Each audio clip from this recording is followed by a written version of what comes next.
Welcome to the People's View. I'm your host, Carl Seidel. The People's View is sponsored by the Nashua Republican City Committee, and you can find out more about the activities of the committee by going to its website, nashuagop.org. We meet on the second Thursday of the month at the Crown Plaza Hotel Auditorium, and we'd like to see you there. Welcome to The People's View, a program dedicated to discussing local, state, and national issues and their effect on the American people. The People's View provides a platform for state representatives and national figures to present their viewpoint. Whether it's social, economic, or financial topics, you'll hear it on The People's View.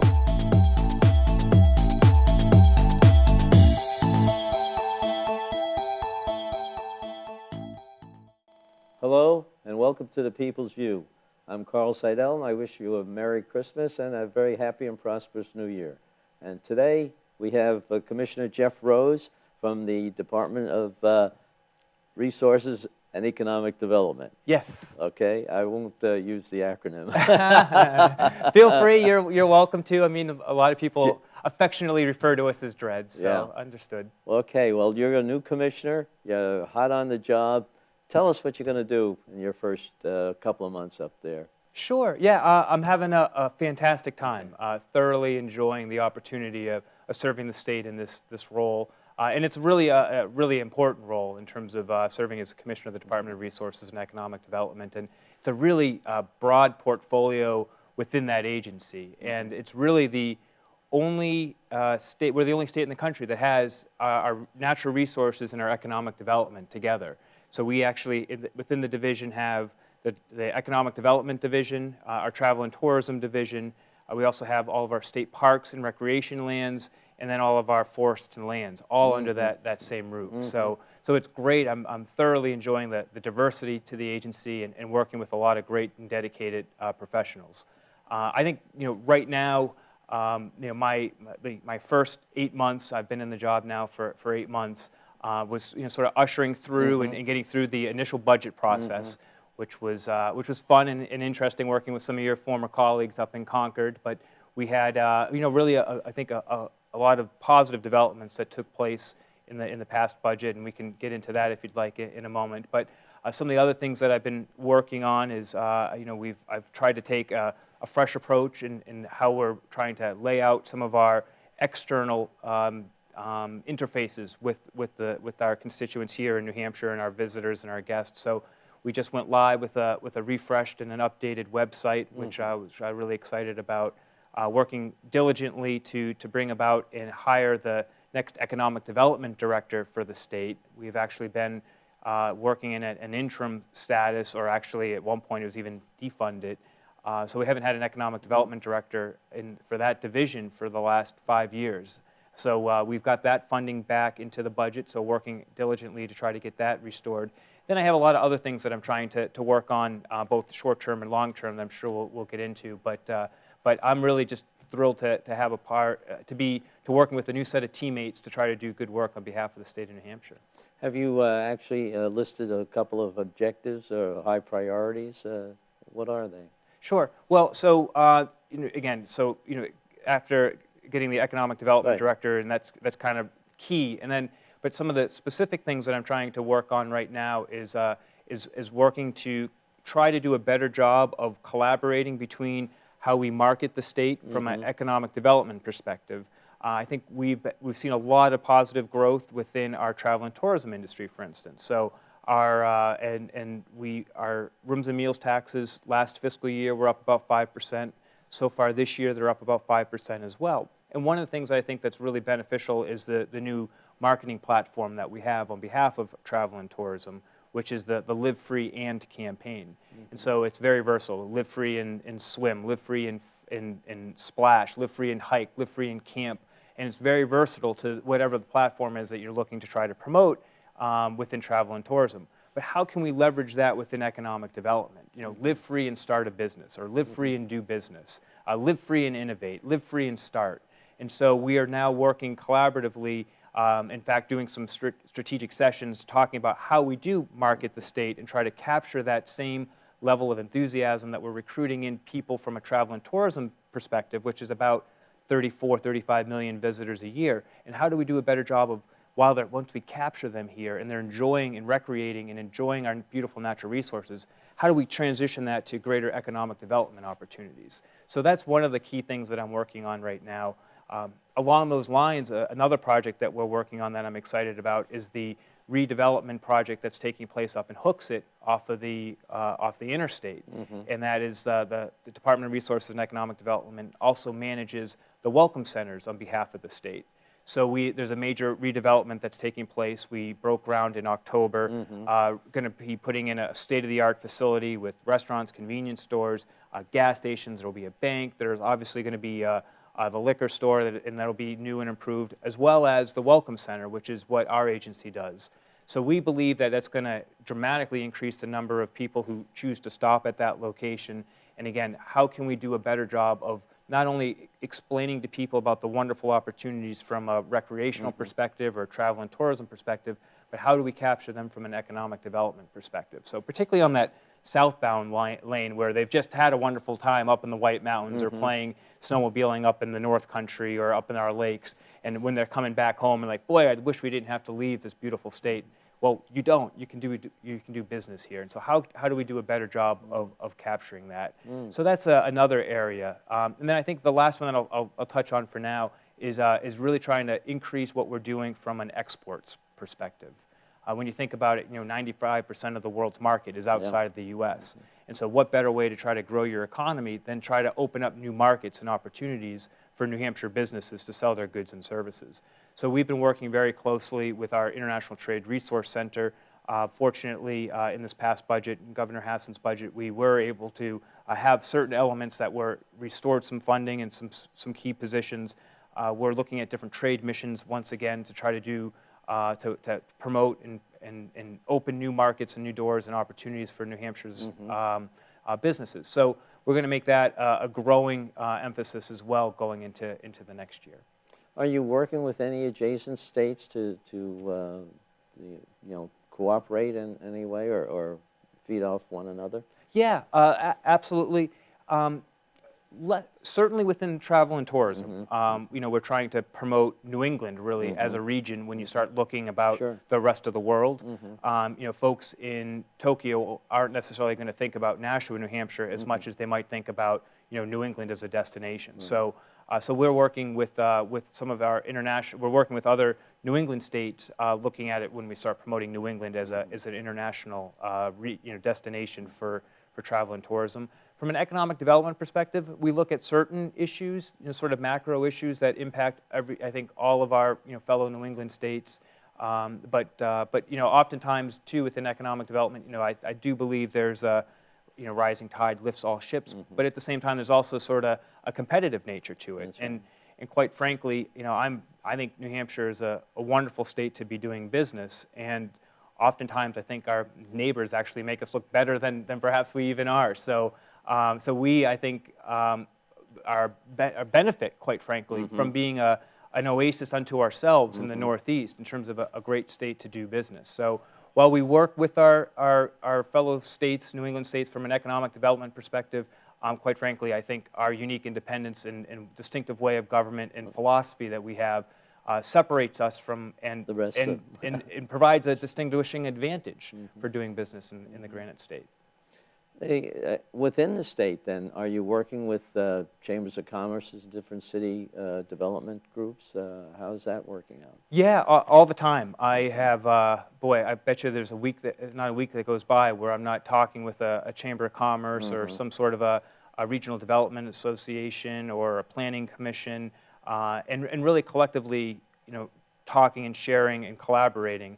And that's actually one of the things that's been really interesting in this role, is recognizing how important those local entities are. Obviously, I've spent a lot of time here in Nashua.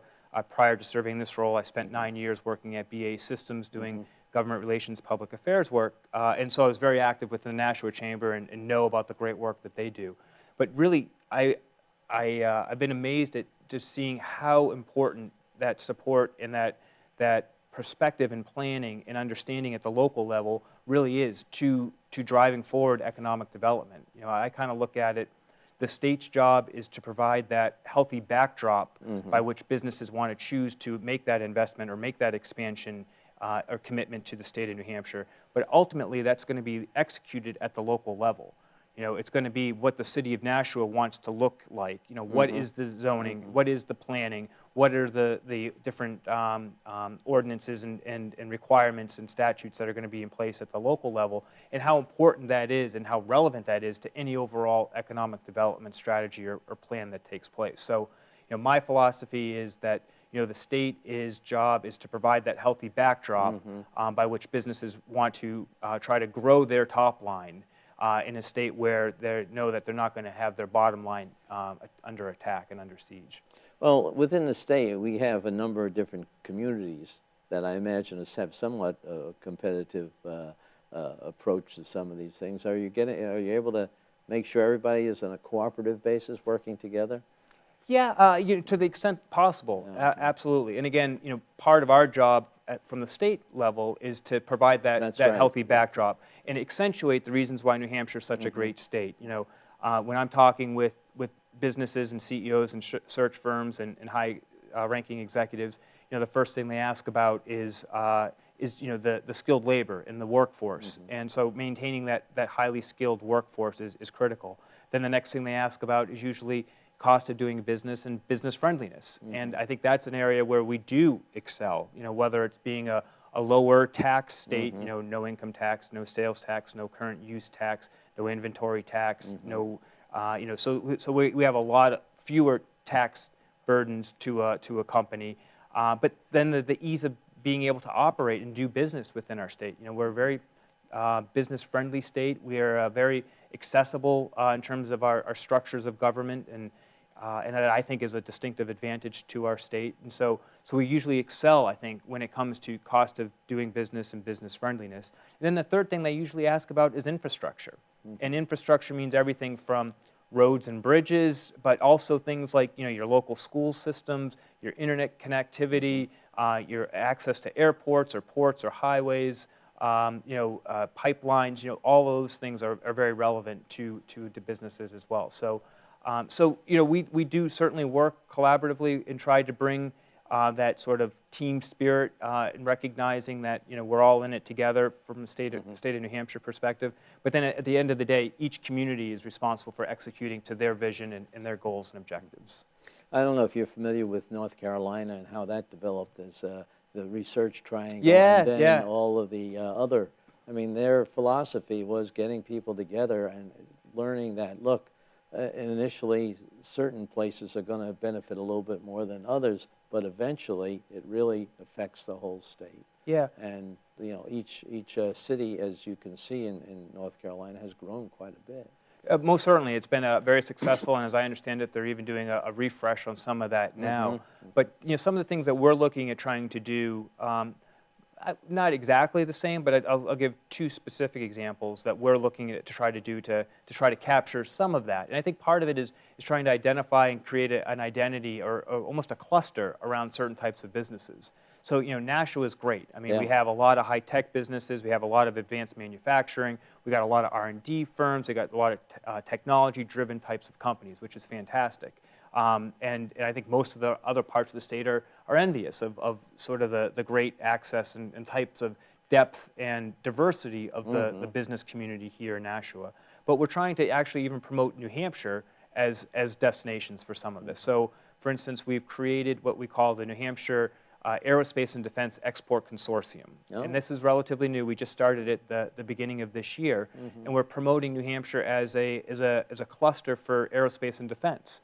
We have over 300 aerospace and defense companies in the state. Wow, I didn't realize that many. It's a key driver within our state's economy. And so we are trying to bring a lot of those companies together, form this consortium, and now we're even marketing it as a destination for different aerospace types of companies. In fact, we were just up in Aero Montreal about 2 weeks ago, signed an MOU with Aero Montreal, and working to try to do more collaboration with Canadian companies as well, in defense aerospace companies that might be looking to to work collaboratively or look at entering into the U.S. market space, but yet not want to be too far away from Montreal. So we're trying to highlight that as a really important sector, and it's been a growing sector for us. Some of the newer businesses that have come in to the state have been within that sector. So we're trying to collaborate and work and promote this, and also try to provide training and skills necessary to a lot of those smaller and medium-sized companies that may be fledgling and trying to learn about some of the different, ITAR regulations or FAR regulations, and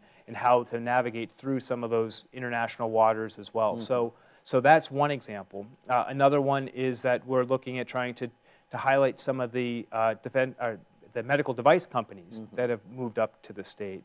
We've had about a half a dozen plus in the last 2-3 years, including one in Salem about a month ago that just opened their doors. And so we see this as a growing, emerging area as well. So how can we market that? How can we let other medical device companies know that New Hampshire is a great place for them to be doing business? And oftentimes they want to be around other companies that are similar, and recognizing that there's the infrastructure, whether that's suppliers or talented workforce, that's inherent in this region for them to be successful in doing business. So those are two examples of things that I'm also looking to try to continue to grow and try to find new and innovative ideas of trying to market the state as those around those different important clusters. You have a lot of industrial parks that are coming up. You mentioned one's in Nashua.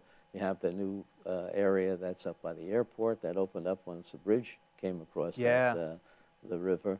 And you have Pease Air Force Base. All that stuff is going to develop into a lot of different companies, or how is that working out? That's the plan. I'm really excited and bullish on the Pettingill Road project, which you sort of alluded to. That is a road in Londonderry that is right off of Raymond Wazorek Drive, the airport access road, that has the potential to open up really hundreds of thousands, about 700 to 1,000 acres of developable land. And having that type of proximity to the airport is going to be key. And really, it really has the potential to add upwards of 1,000 plus jobs. We believe that could be the same type of economic driver that Pease is out in the seacoast. We believe that this has that same type of potential here in this region of the state as well. So you have about 200 companies, don't you, over at Pease? At Pease, yeah, about a little over 250 companies, about 7,800 jobs. So I mean, it's really a model for success in terms of what thoughtful planning can do, and a redevelopment of an old Air Force base. So it's really not just a state model or regional model, but a national model in terms of the success that redevelopment project has been. Are there any of these type of developments going up in the North Country or anything above the Lakes region? Oh, sure, absolutely. There's a handful of them. In fact, I was just talking with a company about 2 or 3 weeks ago that we are optimistic that they'll be moving up to the New Hampshire's North Country. We've been talking with them. They're looking at a couple different options right now, but it's been interesting. I believe we're in a good position right now. But one of the things that they've been talking about is just the ease by which they can do work with sort of key state officials in the state of New Hampshire, and whether that's with the governor's office or within the commissioner's office or environmental services, and that just trying to have that business-friendly approach to things is really important. We're also excited to see at the end of this month the new biomass facility up in Berlin will be going live, which will be really important, not only from an energy perspective, but there's also hopefully going to be some other feeder systems that they can provide some assistance in trying to help provide some affordable energy to North Country manufacturers and businesses. We're doing a lot with job recruitment and trying to talk with Canadian companies that are looking to move into the U.S. market space. There's the Buy American provisions that have created an incentive for Canadian companies to do business in in the U.S. if they want to bid on certain contracts, but a lot of them don't want to go far south. Yeah. So we're looking how can we leverage that in places like Coos County, really any place up in the North Country. But we're excited about some of those possibilities and some of the things that are moving forward there. there's still a lot of work to be done, but I think we do have some positive ingredients there. And then the last one that I'll mention in terms of, say, north of the Lakes region is there's just an incubator that opened up in Plymouth, the Plymouth Enterprise Zone, our facility up at Plymouth State College, and that is actually already built out. It's already full of businesses, small startup businesses, some of them from the college, some of them others within the community, but to have that incubator space in place and that collaboration between Plymouth State College and the Grafton County Regional Economic Development Center, I think is going to be great to try to be another launching pad for starting new businesses up in the northern part of the state. How is the UNH effort doing with their entrepreneurial area? Yeah, so they got some good things going as well.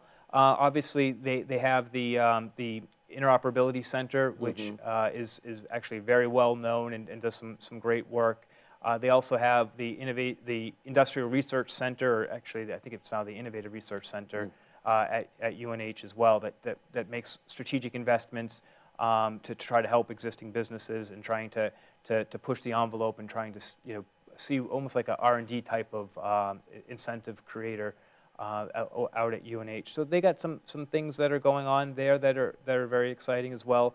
Dartmouth has some great things and exciting things, and so they've tried some new things to try to spearhead entrepreneurship and that willingness to take that risk in a sort of an incubator type of environment for different businesses. So, and they've had some very nice success models up in that part of the state as well. So there's some good things going on around the state. Start publicizing those things too. Yeah, most certainly. There are legislative issues that can help, with you bringing companies in.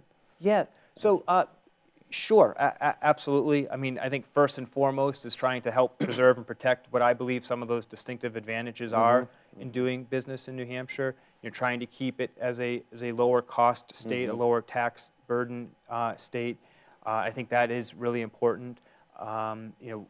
Businesses do react to how legislature and some of the policies that legislatures create. So, to things that you can control, we want to try to make sure that we do so and keep New Hampshire as business friendly as possible. One example that I'll just give is like in how businesses do react when policies can pass that can be adverse to business, is when you saw like the tech tax in Massachusetts, and there was a lot of concern when that all of a sudden flared up, and we were getting all sorts of inquiries, whether it was via phone call or website off our website, about businesses that were really upset in Massachusetts and considering moving out as a result of punishing the very innovative technology companies that you're trying to promote. Encourage. And they had to adjust and they did very quickly. But you can't underestimate how important those public policies are to trying to preserve and protect that business environment. And New Hampshire is a state that relies very heavily on our business taxes. About 24% or so of our state's revenues come through business taxes. So I always like to say, first and foremost, make sure that we preserve and protect the very unique and distinctive advantages that we do have. And then there's some incremental things that we can do. Certainly when you start talking about cost of doing business, time and regulation can be a part of that. So making sure that we are as streamlined and as efficient and thoughtful as we can be as we look at that. We're not a state that provides a lot of what I'll say overly generous tax incentives, as at least compared to many of the other states. We're not in the business of giving out keys to a building or 10-year tax breaks like New York. Exactly. That's not exactly. But the currency we play with is a really high quality of life, and recognizing that distinctive benefit of having that high quality of life, the unique and distinctive natural characteristics and beauty that we have in our state, but also a state that celebrates individual freedom, individual opportunity, individual entrepreneurship, that live free or die type of mentality. And I think that works to our advantage. But when we have opportunities to try to incentivize certain types of behavior, like the R&D and tax credit, which was now made permanent, and they did double that, I think that does send an important signal. And it's not necessarily always for the big companies, but a lot of those smaller companies or companies that are willing to try to take that risk or make that investment into a new capability or try to do something new. and that's really where you create new value within an economy. And the loss carry forward too is one of Yep, the things, absolutely. especially for the new companies. Exactly, the loss carry forward, and also helps sort of round out some of the business cycles. The extending the BET credit against the BPT, that's a really big deal. We just revived our LLC laws to bring them up to be much more modernized to reflect today's business environment. We've also updated some trust laws to make New Hampshire a very attractive state for an investment from a trust perspective. So we're doing a lot of really good things. I think there's been some really positive things, well, thanks to your efforts and many of your colleagues, but that have done some really good things that we're trying now to promote and leverage to try to attract new business, and first and foremost is to try to encourage the businesses that are here to continue to try to make that investment and to grow in the state. Is the state making progress on the one-stop shopping type of thing of when a business wants to come in and find out what's necessary, they can get all laid out very easily instead of taking trips to 10 different departments? Yeah, the Business One Stop I believe that website is now live. It was going through its beta testing, and I think it's actually live in an external environment. So yes, so after I think some time and investment, that is operational. Good. Yeah. And the other thing was in the rules and regulations and stuff to make sure that's a little bit more common sense as far as implementation, because a lot of times in the past there were problems where little companies strangled over the regulations. Yeah, yes, to answer your question, I think that it is very important, and there has been some progress, but I think that's one of the things that's really important from a New Hampshire perspective is the agencies really try to work with businesses to the greatest extent possible, so that we're partners with them to try to help them be successful, as opposed to punitive and trying to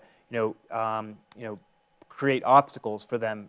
So I think that spirit and that approach, I think, is really important, and I think it's part of the underlying business-friendly element of our state. But one of the other things I think that's really important as well is we have a very unique structure of government, and we have amazing accessibility of our elected officials. I mean, we have the third largest legislative body in the world, right? but it's not built up with a ton of bureaucracy. No. It's not like you have layers of staff or anything along those lines. You can directly reach out to your representatives, or you can directly reach out to your governor, or you can directly connect with a commissioner at an agency. So there's a real high level of accountability, I think, within our state government. So I think that also helps, so that you have that responsiveness and that business friendliness that I think is essential for us.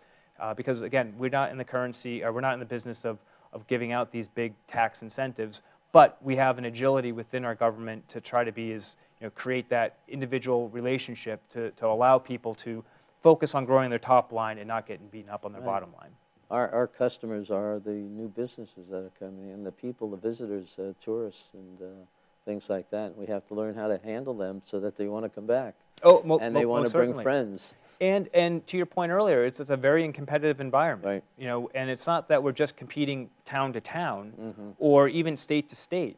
We're competing against, whether it's the North Carolinas or the South, but really all across the country and all across the world, for that matter. So where you need to excel is on those interpersonal relationships and the ability to try to help the businesses that are here succeed, and tell businesses that are looking at New Hampshire as to why it's such a great place to make that investment, and how we're going to be a healthy environment for them to be prosperous. So things seem to be moving right along. You have a new economic development commission, not a commissioner. Director, yes. I am right on the cusp of being able to announce that. Okay. So we're hoping to have that in play, have the new director in place here early in 2014, and I'm very excited about that. And I think that'll be a real positive development for that division, in helping me and the governor and the state really continue to move forward with some of the positive things that we have going on. So one of his big objectives, his or her, I guess, big objectives would be developing that economic plan that you're required to do, as I believe. Yeah, so I am very much interested in looking at trying to, have that whether it's called a economic development plan or strategic plan or roadmap or value proposition, however you want to phrase it. I do think it's important that you have something in place that sort of is that guiding document that helps you, provide that healthy backdrop that I was referencing. The state has not done that recently, but I am very open and think that it's healthy to have that roadmap in place so you know where you're trying to get to. No, I think you know about the Business and Industry Association, who developed their own economic plan recently. We had them on last week talking about it. They felt that it was needed as far as it was something that was required by the state, but they, as you said, the state didn't do it for a number of years. Are you familiar enough with that to say anything, make comments about that? Yeah, I appreciate the BIA's engagement. They're a very key stakeholder in terms of trying to help preserve and promote the business environment in the state. And so I think it's great that they did that. They put in some good benchmarking data that will be helpful. And I think they did a pretty comprehensive and thorough approach. They really looked at a lot of different cross sectors that I think impact the state's economy. It is, it's not the state plan, but it is, I think, has some good information in there, and I think hopefully some of those things are actionable that we can look at. But I think it's important to recognize that it's their plan, but I appreciate their good work and their efforts to put together a thoughtful approach to come up with a good benchmarking document that we can look at, and I fully expect to reference that material and hopefully build off of some of the components in that as we move forward with sort of our own roadmap and plan that we're going to try to put in place. The program will need input both from a whole bunch of different people, obviously. Where do you feel that you have to work the hardest to get input from, feedback from? In which in regard? developing your economic plan, you're going to be getting something from BIA. Yep. You're going to get it from some legislative people. You're going to get it from the different cities. Yeah, well, okay. and that is, I mean, that's going to be one of the interesting components of it. Okay. Is trying to, it's each community is going to end up ultimately being responsible for executing to their vision, but but we again want to try to put in some of those top level, why is New Hampshire a good state to be doing business, and identifying and building out what that value proposition is to businesses that are looking at making that investment, and recognizing what some of those key things are, so that when we're working with the legislature or when we're talking to different businesses or whether we're communicating with a regional development center or corporation, we're consistent within that messaging and hopefully able to make sure that we have that good, healthy backdrop for doing business. And making sure that people are cooperating, I imagine. To the extent is possible, absolutely. A lot of this as well is just trying to help, sort of usher and be a collaborator and help, be a consensus builder around some of these things. And, I think most of the time people want to intuitively be helpful and try to move forward in productive fashions. And so sometimes you just need to find ways to make sure that you can get to yes collectively working together, and that recognizing why it's beneficial to various stakeholders. So yeah, there's definitely some elements of that, and quite honestly, when you start developing these economic development plans or roadmaps, that's part of the challenges, is that everybody has some different thoughts and perspectives, and I think again the BIA did a nice job in terms of inviting other people to participate, and I know they had some good cross references of participation. But it's an extensive time and takes time and resources to pull that together. Well, I know from my couple of years up there in Concord, there's enough people in the legislature that are interested in helping you out. They felt that what we needed was a little bit more activity from the operation, and I think what you've outlined is a very good, very good start on this program. going to keep you busy. Never a lack of things to do, so it's great, and that's, we haven't really even gotten into some of the other, Yeah. the 3 other divisions. But Well, yeah. tell us quickly about the 3 other divisions if you can. Well, I'll just say, because we are gearing up now, Yeah. we're on the cusp of getting into the, well, it feels like winter now, and we're just days away from the start of winter. We just released our winter forecast. We're expecting about a 5% increase in visitors here during the winter season, which is our second busiest season from a travel and tourism perspective. Snow's really helping that. We're off to a great start. Cannon Mountain we had our best opening weekend really? in quite some time. A lot of the ski areas across the state are doing exceptionally well. It's been great to get this early season snow. Our snowmobile trails across the state are open and being groomed and maintained now. So there's a lot of fun to be had out in the state. And not only are we expecting 5% increase in the number of visitors over this winter, we're expecting that the increase in spend to be closer to 7 or 8%. So we got a lot of good things going on there, and really trying to do more in terms of promoting and marketing the state from a destination perspective, for a great place to recreate and enjoy quality time with your family. So that's another really exciting component of this job. So what are the other 2 then, the areas? Our parks and recreation. So Okay. I kind of touched a little bit to that, because we have 92 different state parks, historic sites, waysides, and then we have all of our public trails that we have. So we have 7,000 miles of snowmobile trails, 1,000 miles of ATV trails that we have. So we have the parks and rec, and then we have our forest and lands, which we actively manage about 250,000 acres for conservation easements. We actively manage around 200,000 acres that we actively own and manage either for timber, wildlife, habitat, sustainable forestry practices. We have our Natural Resources Bureau as well, Natural Heritage Bureau, fire protection.